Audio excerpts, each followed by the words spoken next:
So, welcome everybody. The small but very distinguished and engaged group, an extremely specialist qualified group, except of course myself.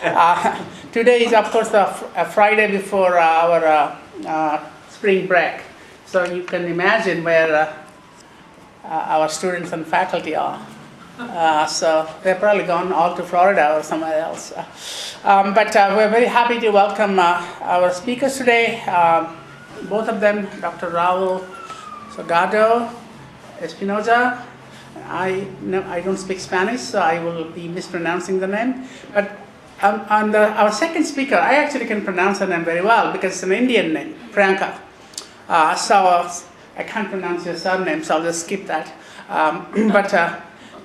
They are going to talk about the book, Foreign Policy of Latin American States. And both of them are from Ecuador, as I am.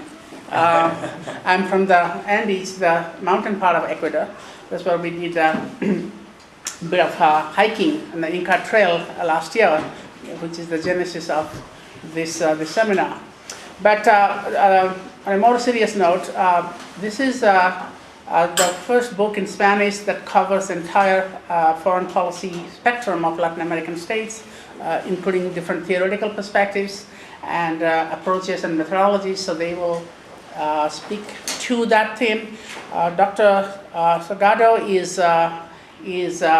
was educated in University of Birmingham, Manchester, Birmingham, and before that in Germany, and works now as a professor in FLACSO. And Pryanka is a PhD student in the University of Massachusetts, Boston, and she is a contributor to this book, and she also worked in various universities in Ecuador before she came here. Just want to highlight that this seminar is sponsored or co-sponsored by the UNESCO Chair in Transnational Challenges and Governance, which at the moment is held by myself, and the Accountability Research Center, Jonathan Fox, Professor Jonathan Fox is here, and the Center for Latin American and Latino Studies, which is a university-wide center at American University.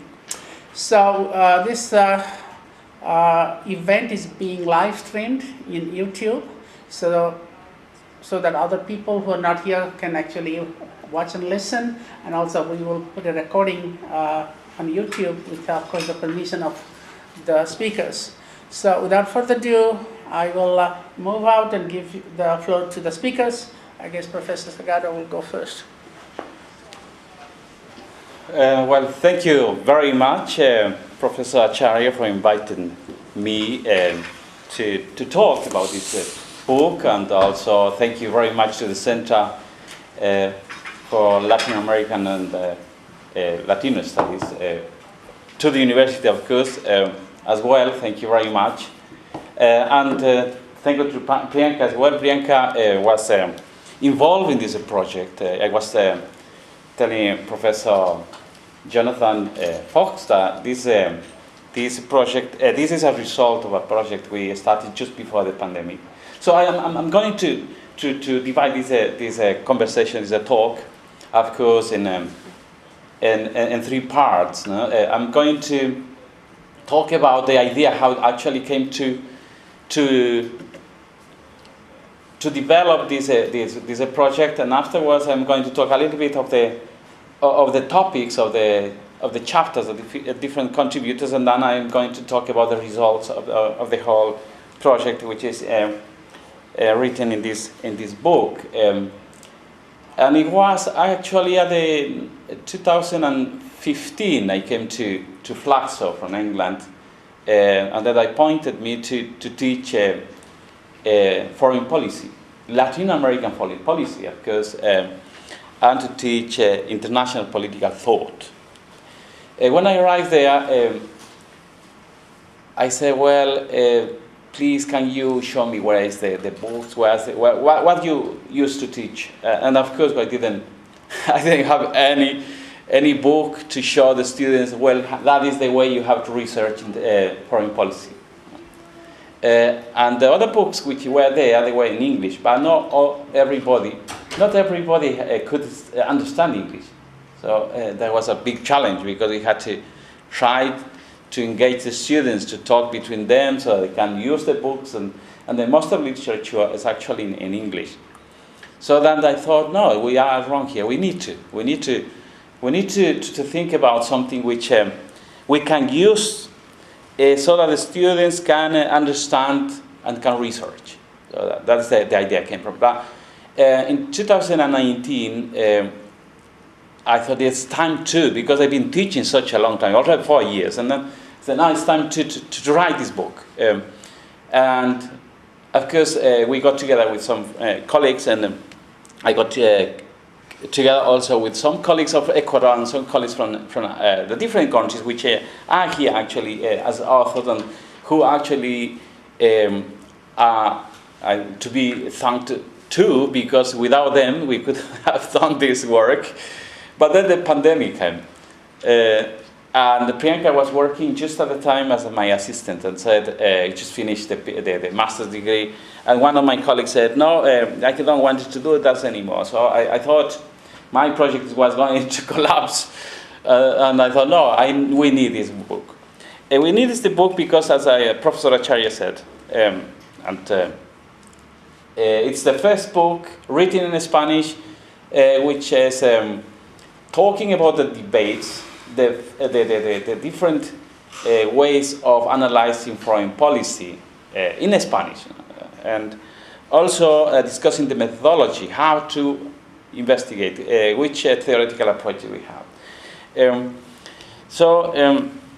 That is the way how it started, and then in the pandemic, my colleague said no. So Pryanka came and said, well, so that we can continue with the discussions, particularly because thinking about how to approach Brazil, let's say Brazil, a huge country with a federal system and with 12 states around.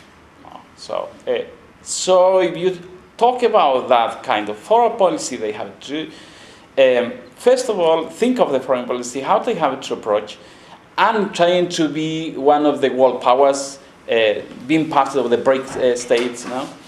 And we have a very little country like, let's say, Guyana, no? Completely different, or let's say Uruguay, or Ecuador. No? So it's not the same. You try to use the same approach, the same way of understanding their foreign policy, because first of all, they have different ways of thinking. And that is what we wanted to do here, to try to see and try to show the students how you would approach, how you would think of analyzing the foreign policy of a country which is completely different to the other. Because Latin America, we can't say there is a Latin American foreign policy. There is a Latin America which is called Latin America, but we need to think about the countries and the diversity of the countries and different way of trying to do foreign policy, and therefore analyzing them as well. Yeah. But that is the reason how we came to think about the different approaches, first of all, and different cases. Because if we see the typical foreign policy books, handbooks to teach, they are in English, and very, very seldom you find case studies of Latin America, or very little reference to Latin American cases. And that is another problem. When you are teaching, you want to show the case studies. And if they use, like, let's say, European case studies, their interests and their focus, their way of dealing with the situation is completely different. So case studies are very important. So that's the reason why we thought we need Latin American case studies. And that is one of the characteristics of the book. Every chapter tries to have different case studies. We haven't covered all of them because there are so many countries. But we have the various countries here, different countries as case studies. And the other point was, okay, but every approach has somehow a tendency to work with different methodologies. of course, then I thought, well, we need that every case try to use a different methodology. That wasn't easy because it's very difficult to find professors or researchers who use different methodologies. The most difficult, and that is one of the important experiences actually, which I am writing about that as well, is that the majority of Latin American scholars use qualitative analysis. It's very rare to find somebody using quantitative analysis to research IA or to research international politics or foreign policy. So that was a big challenge. That's the reason why one of the colleagues who teach a quantitative methods was part of the project, and he actually declined. So I had to find somebody because I thought it is necessary to have also somebody who research and show how to do quantitative analysis in foreign policy analysis. So that is the important part also the book has, and somebody, I found somebody from Mexico, the colleague here who is talking about, who is talking in one of the chapters, Aldo Adrián Martínez, chapter 11 in the book, and Sandra Zapata. They said, well, we do the quantitative analysis, and I had the chance to meet them. And so they are talking about the alineamiento político de los países latinoamericanos ante la influencia hegemónica de Estados Unidos. So practically, alignment of the Latin American states to the homogenic influence of the United States and China, and looking from the realist perspective on the quantitative analysis. And then I am in the second part now, no? In the second part of the talk, looking at the overview of the book, and that is the way how I try to get them all together with different kind of methodologies. And then I thought about, as I said, okay, how do you analyze a big state and a small state? It's different as well, and there is a different approach to foreign policy of small states, for example. Or then we talk about, and that is Pryanka actually who said, well, I research small states. Okay, let's include that. And then role theory, for example. We have a colleague of the university who probably are connected with the students or watching us in YouTube. No? And I wanted to say, send un saludo from here, no? Because the students attended actually the talk in the Congress last year where Amitav was with us in Ecuador. Most of the students actually might be connected now, watching us. And then Natalia Encalada said, well, I've been researching role theory because she was in London School of Economics, and said, well, I can do that, no? Because role theory, looking at how the role the states play, and also the role of the leaders, is different to just thinking about realism or how constructivism is applied to the foreign policy analysis. And that is another way of analyzing. But if you want to find something role theory in Spanish, it's very difficult to find and apply to foreign policy analysis. And we had various other contributions. For example, that's a very good contribution because in Ecuador, Latin America, you can see a lot of instability. Instability in the sense that the government change all the time. It's very rare, particularly, and you probably know about Peru now, no? So they have such an instability that they have about 7 presidents now in the last 6 years, I think. No? And we in Ecuador, from 1995 to 2007, we had about 7 presidents as well. So it was so unstable. And when there's instability, there is a difficult way of doing foreign policy, and therefore it is difficult also to analyze changes and stability in foreign policy. So that is where another colleague who participates in the project, Luis Cordova, you probably see there, he has actually 2 chapters.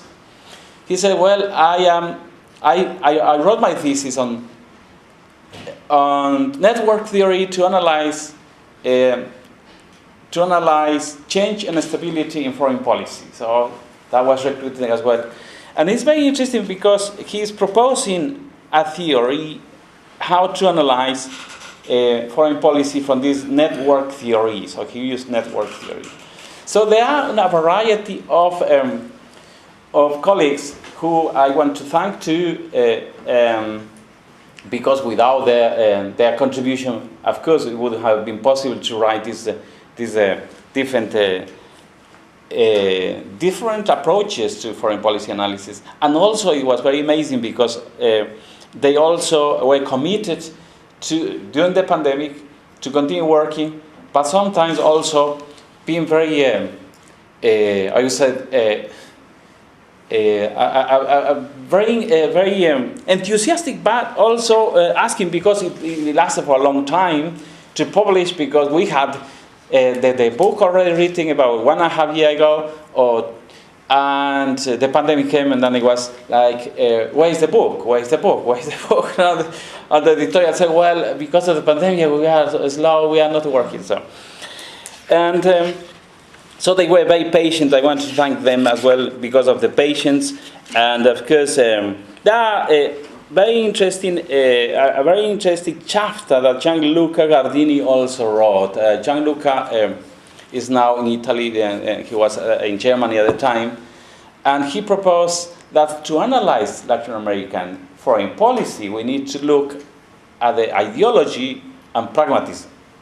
Because according to the government, because his proposal said it is very difficult to find a state foreign policy in Latin America. According to the government, the ideology of the government, and the pragmatism or the pragmatical approach of the leaders, the foreign policy will change. And therefore we should use ideology or pragmatism to analyze. So this chapter is included here as well. And it complements. There is a problem with the book, and that is well, not everybody could. I'm not going to say who didn't write this chapter, but there was a chapter which is very important for foreign policy analysis, which is the process of analyzing the decision making. The decision-making approach for foreign policy analysis, and that was one of the chapters. But I think that is one of the debts we have with this book. We have to deal with that in the future, because we couldn't include that, and that is really a fundamental part of foreign policy analysis. But as I said, because some of them say, well, because of the pandemic, we couldn't do that. And another chapter on foreign policy, feminist foreign policy, which was also included in the project, but we have to finish one day. We have the compromise with the university to finish one day the project, so we couldn't include that, but it is a day we have to do, some work we have to do in the future for these approaches which are not included here. Of course, the time, I see that time is going, but we have a lot to talk about the contents, no? And before going to the contents, I have to say that in the project we realized many aspects, many factors about teaching, learning, and research foreign policy, Latin American foreign policy. And sometimes I don't want to say Latin American foreign policy because, as I said at the beginning, there is no Latin American foreign policy. There is a policy of the Latin American states, and that's the reason why the book is called as the foreign policy of the Latin American states, because every state has different ways of doing foreign policy because of diversity, because of their own interests, and because of the different influences, because every state is influences, the influence is actually from different perspectives, different effects. And So that is one of the conclusions. No? We can talk about Latin American foreign policy. Latin American states, foreign policy of the Latin American states, yes. The other point we realize is that there is so little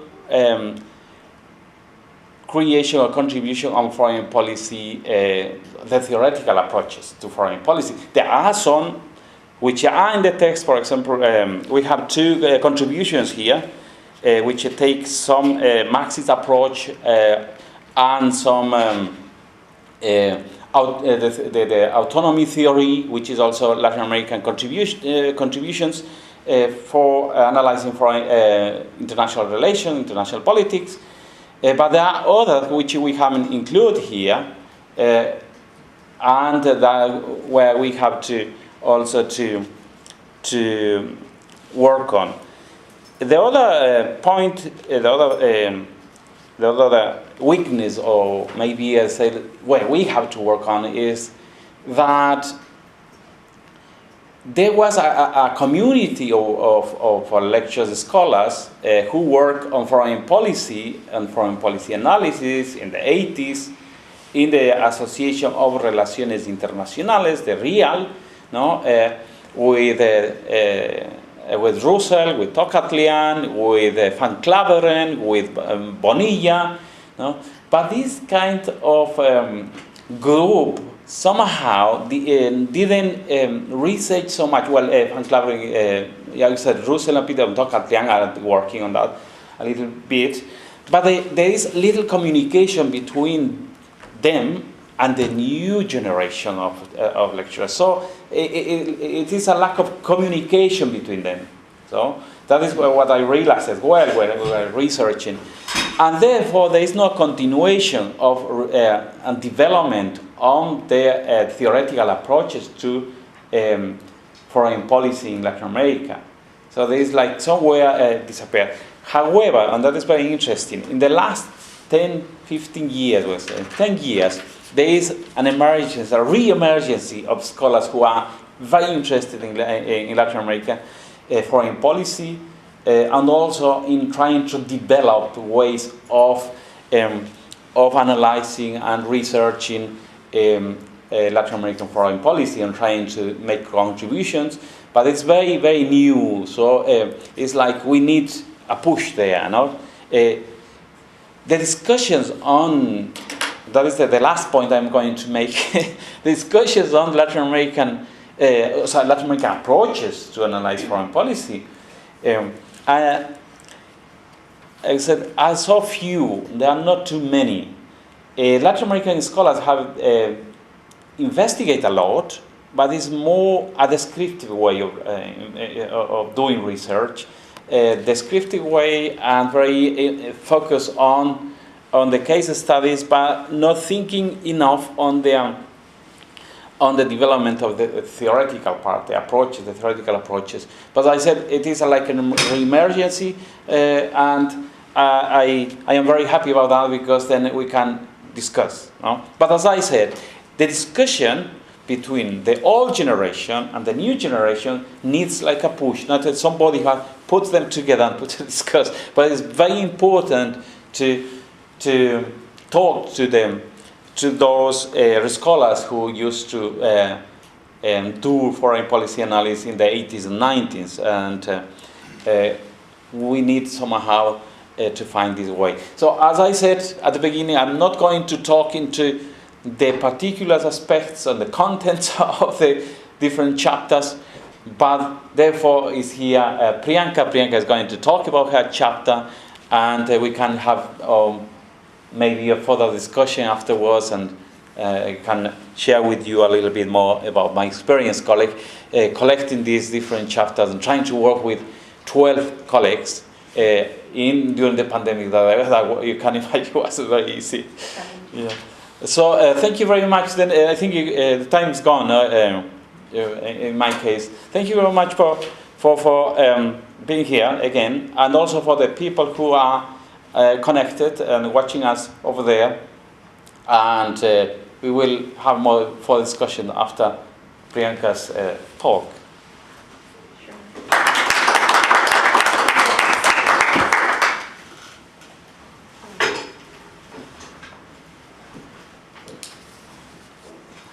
So good afternoon, everyone. I feel so honored to be here with you. Thank you, Professor Acharya and Professor Salgado, for this wonderful opportunity to share my ideas. And I really think that this book is a great contribution for the understanding of foreign policy analysis for Latin American states. And it's good that it was written in Spanish because it's our native language, so we can show our students in Latin America how they can approach some analysis for our countries. And I really also hope that this book can be translated into English, so you can also enjoy it. So as Professor Salgado already mentioned, we split this book into different cases and different approaches. So I was in charge of the foreign policy from the small states approach. And I used the Ecuadorian case and its participation and behavior in the Organization of Petroleum Exporting Countries from 2007 and 2017. So why we chose to focus on a small states approach?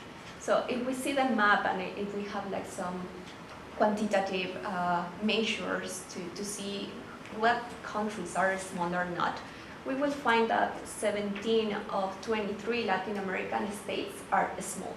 So there was a need to analyze their foreign policy from a very specific approach, considering their own objectives, needs, and aspirations. So what I did was first asking how do small states can take advantage of their participation in the international organizations to enhance their presence in the international system. And if we see literature, we will find that traditionally the foreign policy analysis has focused only on great powers, arguing that they are the fundamental actors and decision makers in the world system, despite the fact that, as I already mentioned, the world is mostly composed of small states. So we find that, and we agree that we need to understand really what does it mean to be small and what that means to also approach our research between vulnerability and weaknesses in the international system. So my theoretical framework was based on a small states approach, but also I used other approaches to complement my analysis. And what I did was to use the interrelation of the level of analysis based on Rosenau, Hay, Singer, and other scholars. And I also complement my theoretical framework with some higher theories, but I mainly use liberalism as a way to understand the behavior of countries within international organizations.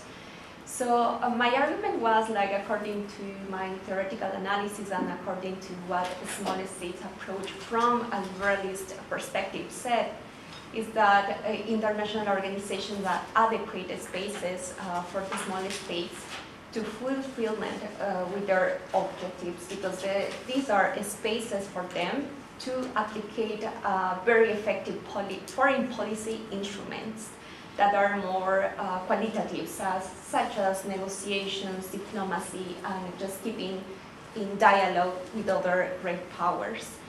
And as you will see, Ecuador, that is my case, positioned 3 of its own initiatives in the OPEC. About my methodology, I use some semi-structured interviews with some governmental representatives in Ecuador, and I also analyze my data and my documents using discourse analysis.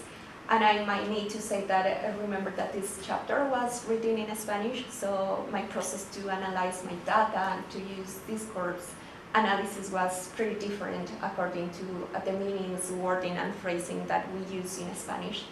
So I also analyzed some documentary, like the Ecuadorian Constitution, the National Development Plan, some official documents, and also discourses from the president of Ecuador in that moment, that was the former President Correa, and also the Ministry of Foreign Policy, the Ministry of Oil, and other representatives.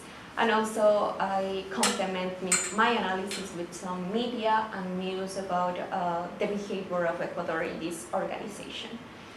So here in this slide you can see like my theoretical framework and how I applied it to the case. So some things that we need to take into account when we are analyzing small states are first that there is not a single definition. When we try to understand small countries, the first thing we need to do is asking ourselves what means to be small and how are we defining that smallness. It is about power, material capabilities, it's about the population size or economic measures, or maybe we can use like other measures like identities, perceptions, roles in the international system. So we will see like, and that's because it's so important to complement this analysis with other higher theories or level of analysis that give us the opportunity to define what means to be small. So the second thing is about the role of small states, and we can analyze like between weakness and strength, vulnerability of influence, autonomy or dependence. So what I argue in this chapter is that small states can try to compensate their traditional quantitative weakness by emphasizing some qualitative capacities, especially those related to negotiation, multilateralism, dialogues, mediation, and that kind of roles. The third thing I want to say is that there is not a single behavior. That means that each country will respond differently to similar situations, and that it's related to how and where they want to exert their influence, for instance, within IOS or not. So we need to take that into account. So for that, all of these reasons and all of these challenges is why I decide to complement with the level of analysis based on Rosenau, Singer, and Hay, and say, just asking how these levels can influence or determine their behavior. And you will see like systemic constraints maybe explain better the behavior of small states, followed by individual level and then the state level. I will not go deep on this because we can just talk after that. And about the application of higher theories, we can also have different approaches. For instance, realism maybe will think that it's not a priority to understand the small states' behavior because they don't have like material capabilities to influence in the work system, but they can have, right? From liberalist perspective, that is the one that I use for reading this chapter, they said that they can compensate the material power with other behaviors in the international system, and mainly like presenting themselves as non-confrontational and more friendly to international norms and international organization. And also we have like a pretty different approach that can be used from constructivist scholars, that they will first define smallness in terms of perceptions and role, and how this identity can help the small states to project in the international system.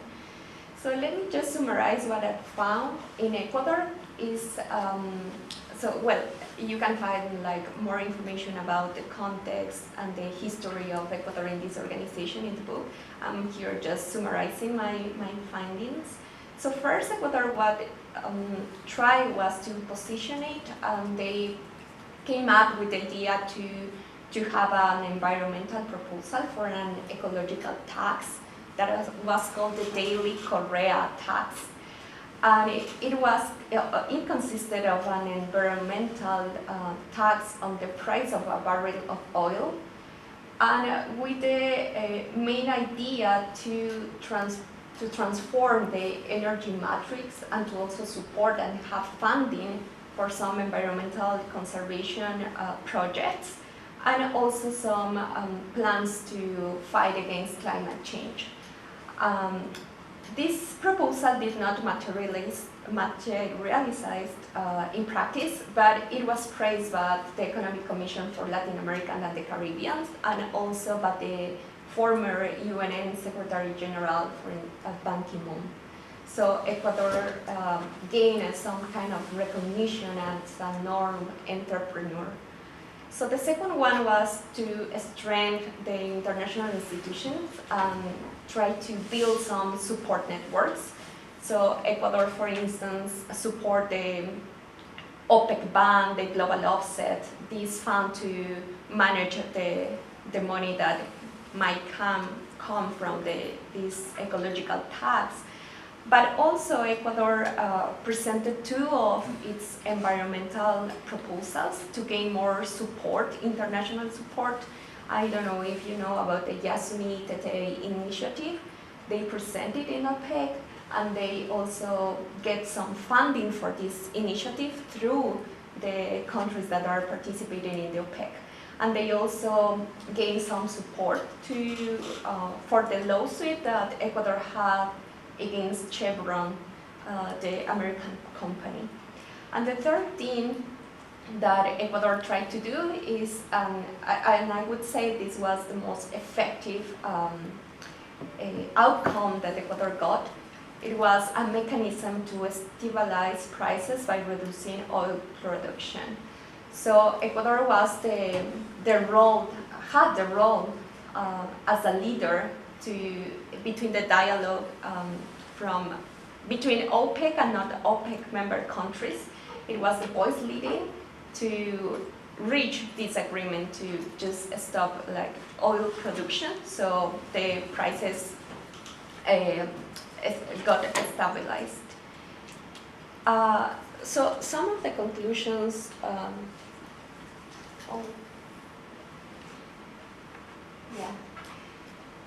So some of the conclusions that I had in these chapters and my findings that we really need for Latin American states to have an exclusive study and approach to understand our needs, options, objectives, and aspirations.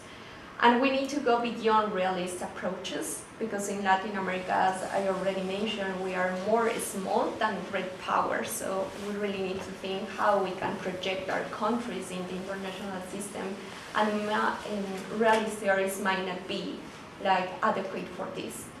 So the other thing is and we want our students to let them know that it's really necessary to define what is smallness in order to select an appropriate methodology and theoretical framework that can support our analysis. And this can be, for instance, in my case, IR theories or level of analysis, but we can also have other approaches that can work. And finally, my empirical finding is, as some scholars already said, but in studies based on the global north countries, IOs are platforms to reach consensus to small states, where small states can make their voices heard and can generate alliances to support their national objectives, but also to have kind of projection in the international system. So this is kind of the summary of my chapter, but if we have time, we can keep discussing on it. Yeah.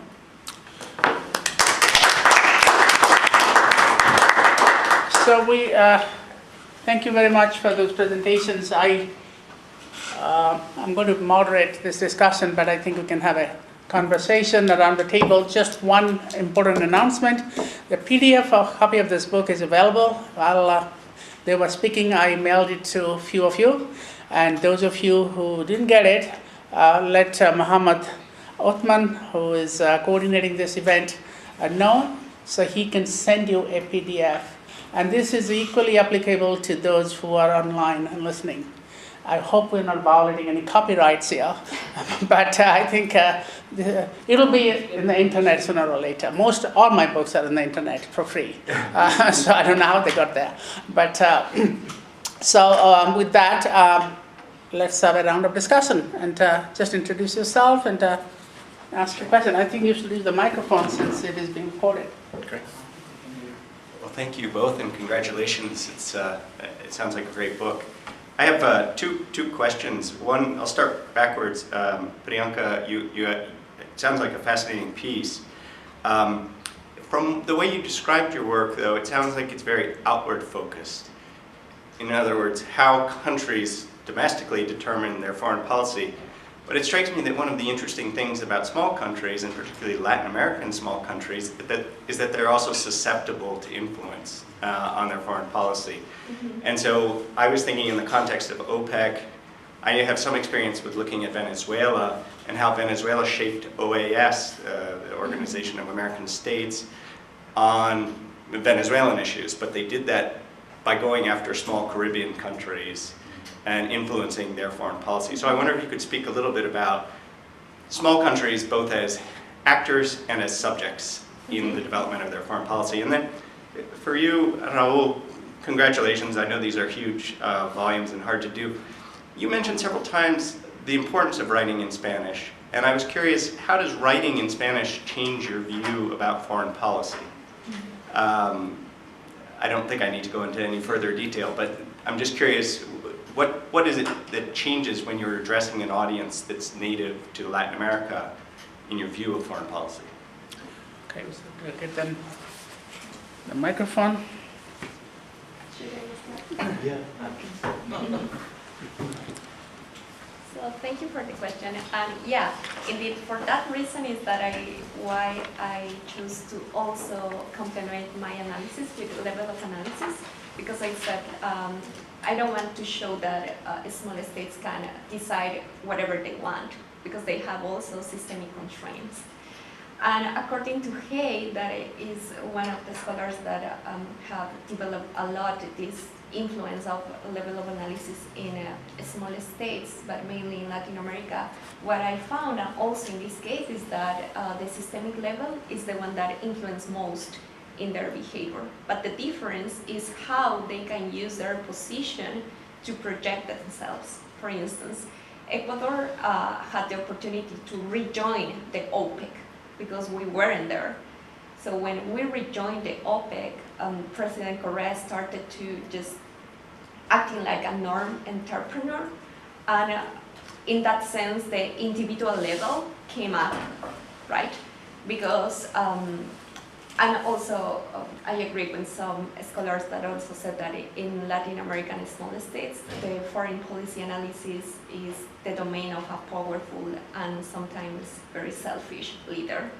So it depends on the leader, and also if we take into account the state level, we will also find that domestic variables such as the type of regime or the development plan and the ideology also influence the way they face these systemic constraints.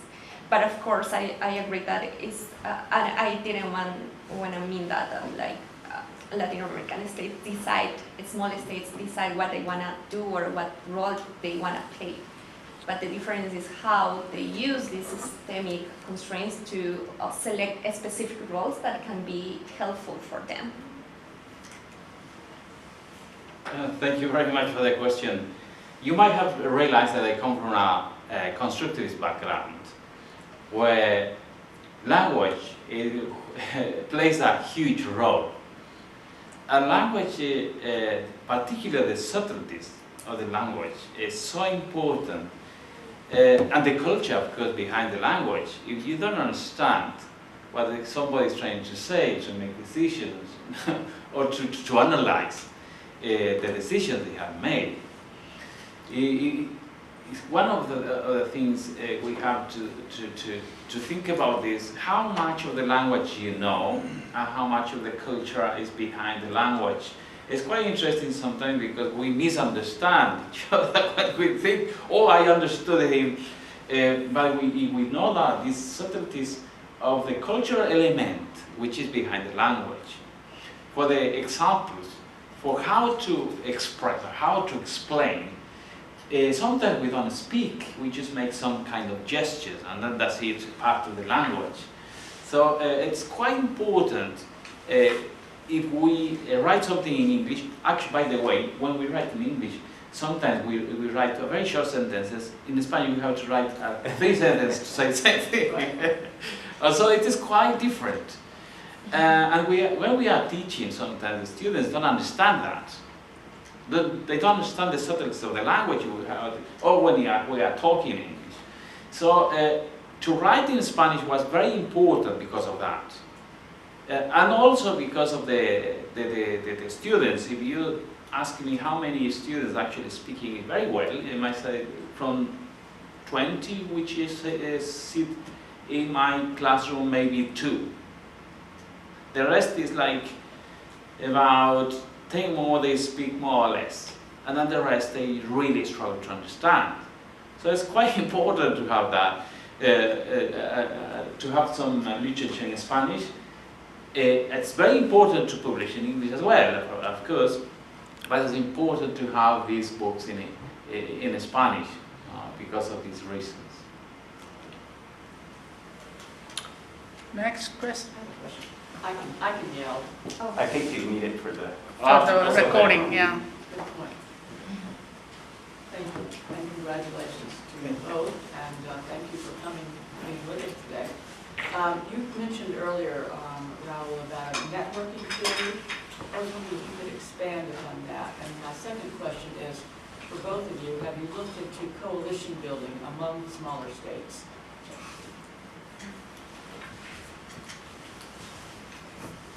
Should I start?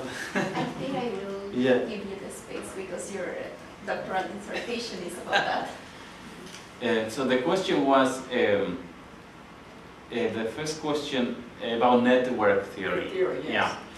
So that is a chapter which is written by Luis Córdoba Alarcón. And what he says is, actually, when you are going to analyze foreign policy, you need to know who is behind the scene and who is the friend of the decision maker. Okay, so network theory, the typical sociology, network which comes from sociology. And he said, well, we can understand actually the decisions unless we see these people who are around the decision maker. Because those people influence so much in Latin America because of the family, because of the kind of society in which we are. No? So we can actually explain better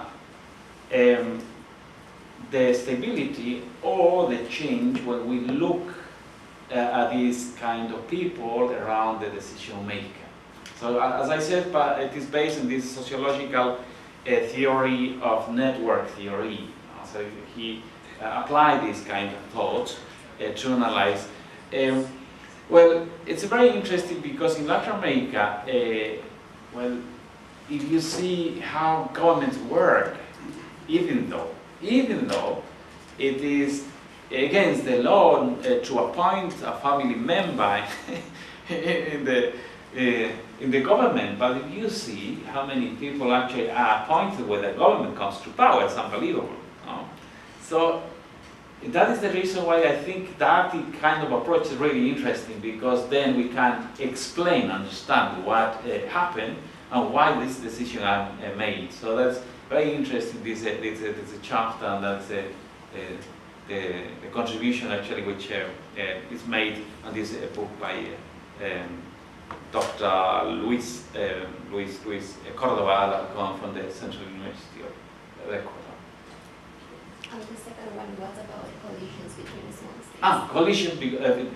Yeah, but you can. But I think it's better because it's Yeah. a dissertation. Okay. Yes. We think small states use particular international organizations to get together and force other big states or hegemonic states to change their behavior. It's very interesting if we see particularly. I have a book which is called "Small Build Big." Small Build Big.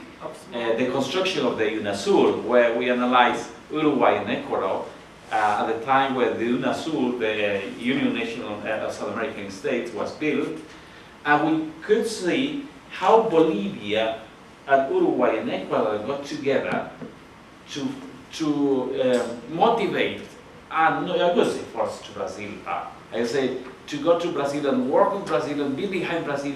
Please, can you now approve this creation so that it actually starts to work?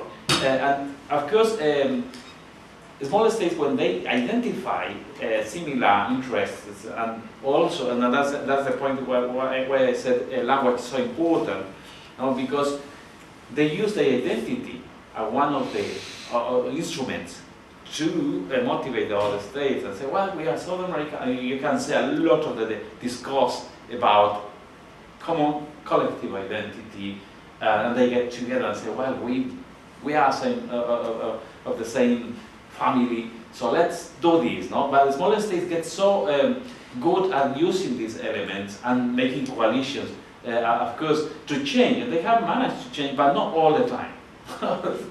But they do use the coalition to do this kind of influence, to influence the big states as well.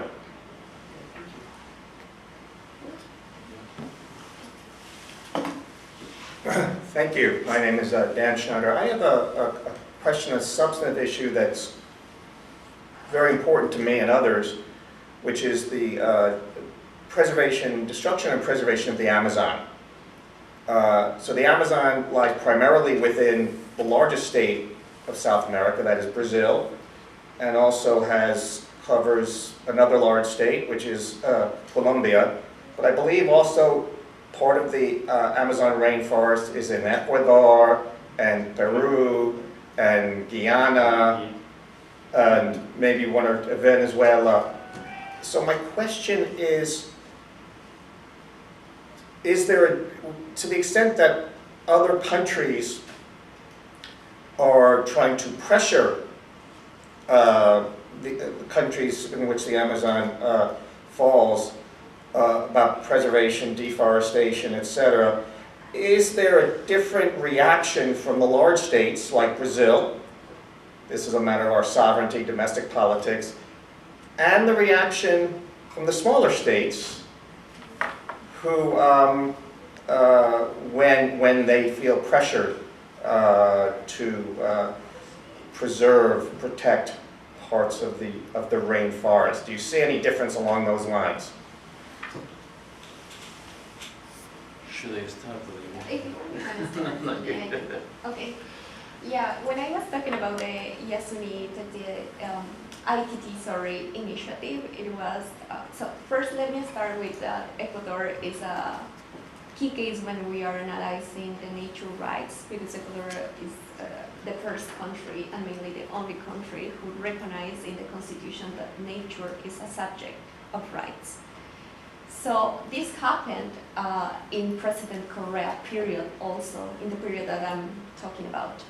So that's why I'm just keeping insisting on that's so important to analyze the individual level when we are analyzing small states.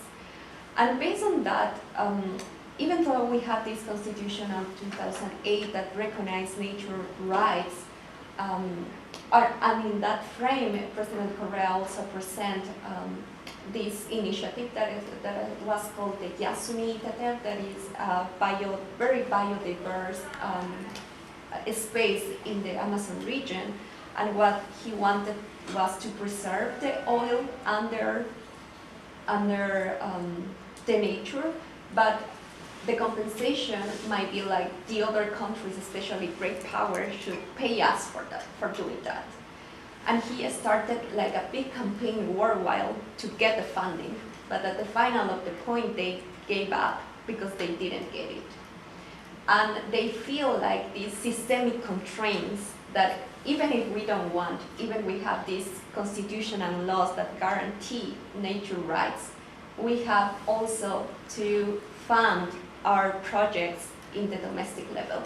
So we need to go again for oil and start our production of oil. So what I would say, what I want to say with this example is that small states' responses might be different depending on who is the leader in that moment, but also they always feel like pressure of the systemic level, mainly because they need funding to fund, they need money to fund their projects. So even if they want to be like norm entrepreneurs and be the ones who defend the nature, they also have like very specific necessities within the country. And that was the case of Ecuador. They want to preserve the Amazon region, but at the same time they wanted to like reach some goals they had in the development plan.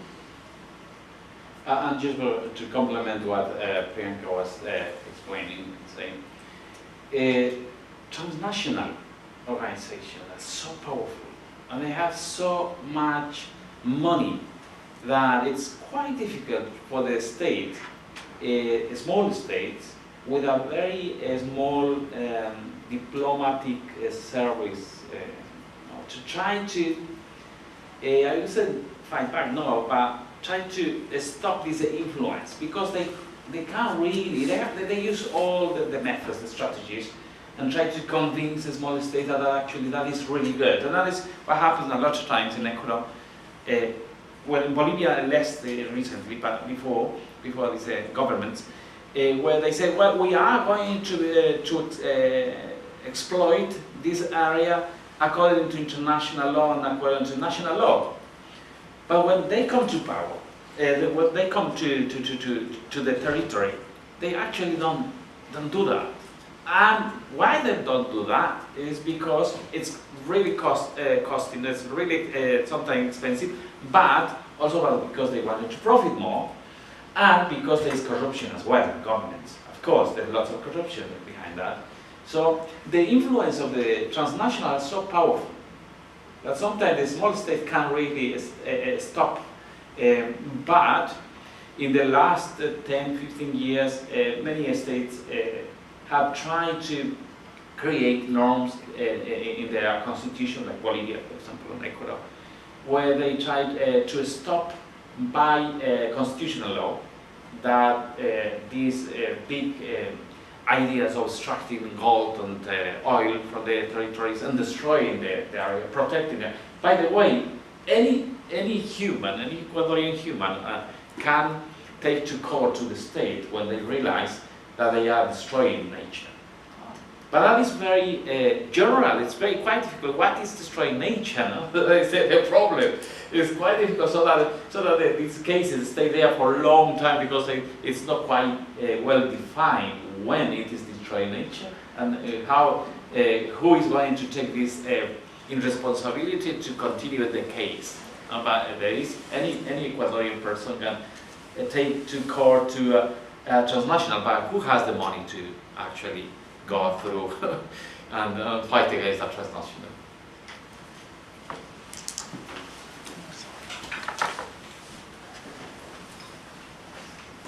Thank you.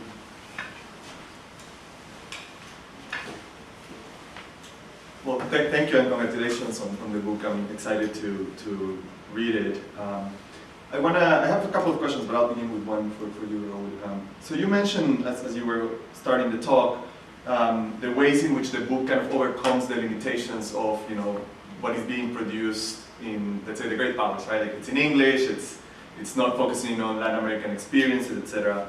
I wanted to know the kind of other, perhaps, side of the contribution of the book, right? And I'm wondering, so the question is the following: like, is there a kind of Latin American tradition of IR, right? Has IR and foreign policy analysis developed its own tradition in Latin America, not just simply as an extension of the great powers IR, let's say? And if so, in what ways does this book kind of build, intersect, or moves in a different direction than that Latin American tradition? Yeah. Oh, yeah.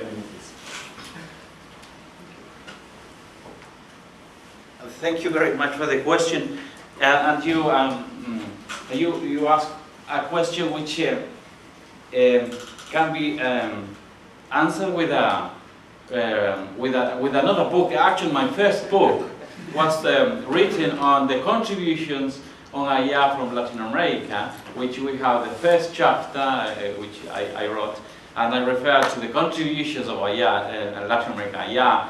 And of course we have the ECLA organization, which was driven for a long time by Raul Prebisch, for example, no? Yeah, and the group around them, the Brazilians and Chileans, no? We have there a great contribution which developed into many different approaches. For example, the autonomy, the theory of the autonomy, that's also a development. And then later on came also Russell and Tocatlian, this relational theory to analyze the foreign policy of Latin America to the other countries. And recently Jorge Heine published also a contribution, a great idea. But so there are some, but we don't have like and that is one of the projects I am trying to develop. A book which gets them all together in a book, in a single book, and say, okay, this is the contribution of Latin American AYA, no? Or I call it Latin American International Thought. No? There is not a book which takes them all together. But this first chapter in this book I published in 2017 gets the first chapter and gets some ideas of those contributions together, which needs to be deepened and analyzed and put in a book. So it is something which is also being developed. Any other questions? I have a second question, if I may.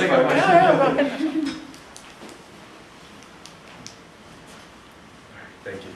I guess I'll stay here, and then that way I can give you back the mic. But I guess the second question is for both, I guess, but related more, made me think, Pryanka's work made me think about it, right? So the question is, to kind of, again, thinking about a distinct tradition of IR that is not just kind of an extension of the great powers, right? I wonder to what extent, the analysis of the foreign policy or international relations of the small states can be, satisfactorily, let's say, completed within those kind of tools, right? Within the concept or the conceptual toolkit of, that traditional IR, right? Like liberalism, constructivism, realism, right? And if perhaps like other traditions, like post-colonial, right? Post-colonial thought, which Prebisch was one of the initial thinkers, right?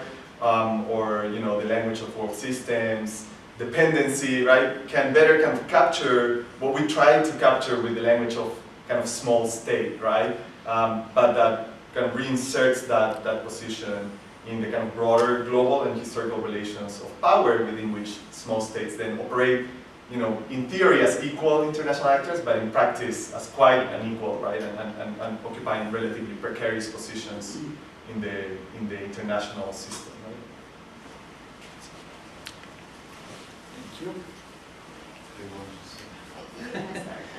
No, I wasn't very sure of the question because I didn't really get so specific the question. Yeah, I guess what I'm asking is if I had to put it simply, right, kind of related to the previous question, what are the limits of the liberalism, realism, constructivism to the experience of the small states, including the language like small states, right, as conceptual toolkit, and whether other traditions allow us to better understand the experiences? Yeah, that's a very good question, because that's the reason why we incorporate various traditional chapters also, because a traditional approach of AYA explains something, but leave the others apart. So it's quite difficult to answer a question just with one so to answer the question just with one approach, with one theoretical framework.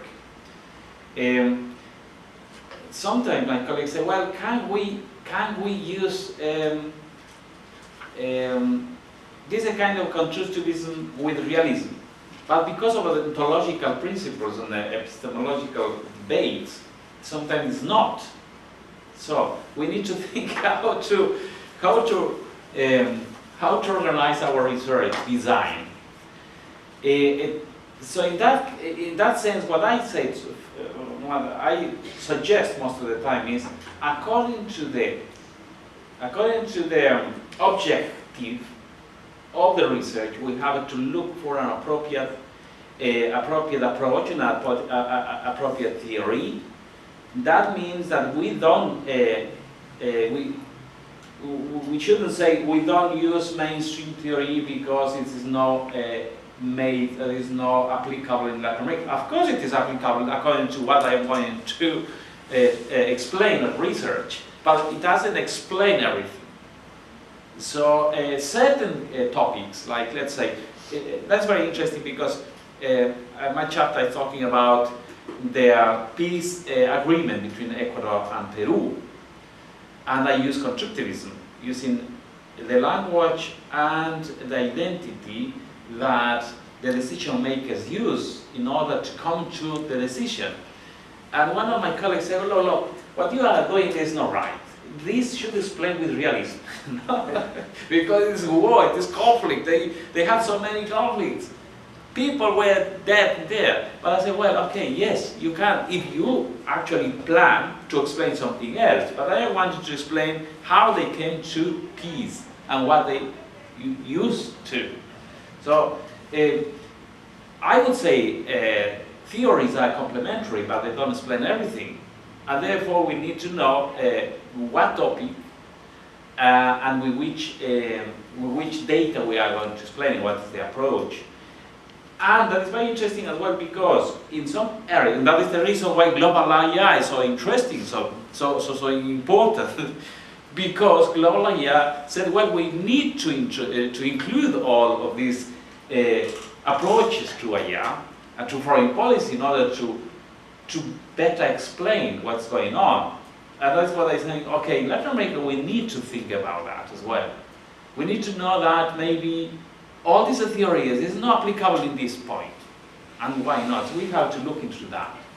I think that is the way why we don't say these mainstreams are not applicable. No, yes, they are applicable, but in certain topics, in certain research objectives. Do you want to add? Do you want to say this one? Yeah, I just wanted Sure. also to add, maybe it's interesting to you that we also have a chapter here that is about oil nationalism in Ecuador and the preservation of nature during President Correa period, and it was written by Professor Ramiro Lapin. So you can also thank you. All right. I have a question that follows from Marcelo's last question. And that's about the state of international relations and also foreign policy analysis in Latin America. But before that, let me just say, I was just checking the idea of fact-checking, the idea of Ecuador as a small state. So according to nationsonline.org, the overall area of Ecuador is 283,561 square kilometer. It is somewhat smaller than Italy, which is 318 square kilometer. So, but we don't call Italy a small state. I mean, it's not really that much different. So I think small state may be a question not of size. Maybe population, 16 million is not a large population, but still, Singapore is a small state with 4 million. So is it a kind of self-identification, or is it something, I ask scholars, the pundits have told you we are a small state? Because you don't have to be a small state.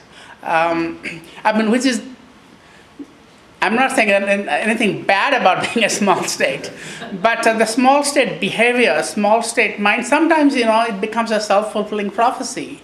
So the Caribbean countries, they are small states. I've been to a couple of them. But when I visited Ecuador, I never thought it was a small state. So something about identity. But the broader question is about global IR few years ago, in 2016, my UNESCO Chair organized a conference with FLACSO, and you know that he contributed to that, called Latin America and Global IR. This is a very successful book. It got one of the 10 best books of 2020 by International Affairs.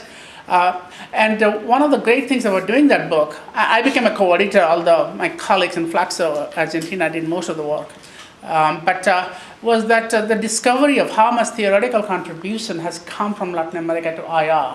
Some of them are very well recognized, dependency theory, everybody knows, part of the world systems, although dependency is the most famous contribution of Latin America, and also the Arlene Tickner's contributions, but peripheral realism is another one, autonomy is another one. These are very, very powerful concepts. They have not been projected in a way that other people know about it, so that was the purpose of our book, Latin America in a Global IR. But why not similar stuff in foreign policy analysis? When you, Raul, started by saying that there has been very few or even no other book comparing foreign policies of Latin American states. I was very surprised because that is not the case in Southeast Asia, that's not the case in Middle East. There's always, foreign policy analysis is actually sometimes the foundation of IR. Well, the people think foreign policy analysis belongs to area studies, IR and theory belongs to a disciplinary IR, but still the gap is not that wide. So what explains the fact that we don't have more literature comparing the foreign policy of foreign policies of Latin American and Caribbean states? So that, on that note, we can conclude this seminar, but I think this will be an important question to address. That is a very good question, and that's one of the points we realized as well. Well, as I said at the beginning, there was a group in the real who analyzed and developed a little bit the theory of foreign policy analysis in the 80s and beginning of the 90s with Van Claveren, with Tocatlian, with Russell, with Puig, no? But Escudero as well from Argentina. What happened is, in the 90s, there was a tendency for integration, and with integration in Latin America, with all this integration of America, there came a way of we need to study and research integration of regionalism. And with that came also international economy, the international political economy.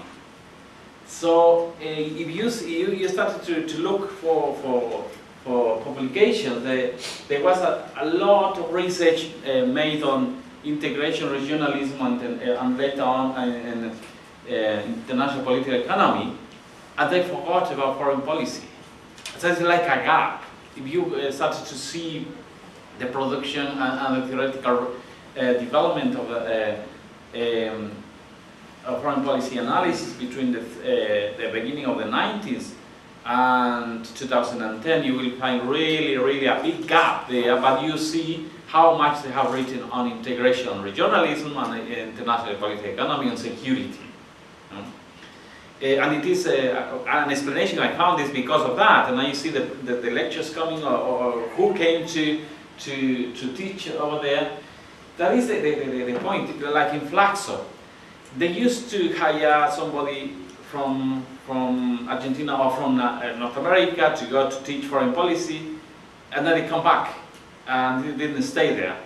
They didn't build up like a group or a working group. Like now, we have working groups in foreign policy. We have two actually now, but these are very new. They are like about 3 or 4 years old now. So there was a community there, but there was a community on integration and regionalism. There was a community on security. I think it is this tendency and the little academic community, and this community was researching and teaching on what actually was coming to be important for the region in terms of what what its tendency of politics is. So that is the explanation I had actually. This is a new paper coming on that as well, which is going to be published this year. Okay.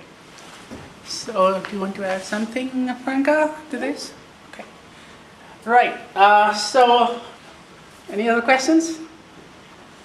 All right. So we can bring this seminar to a conclusion, and I know, as I mentioned, this is the last Friday before spring break. So I know many of you are going to, actually some of us are going to Montreal. So Raul is actually on his way to Montreal, which is not anything but spring there. But thank you for coming and thank you for listening. And I hope this recording will be, well, Mohammed, our technician back there, will put this on YouTube. And I thought we had a really interesting discussion, and we'll continue this conversation. So in the meantime, I can tell you that FLACSO Ecuador is a very hospitable, friendly place, and I'm sure all of you will be very welcome there. And thank you for coming, Raul, Pryanka, and this brings an end to this seminar for today. Thank you.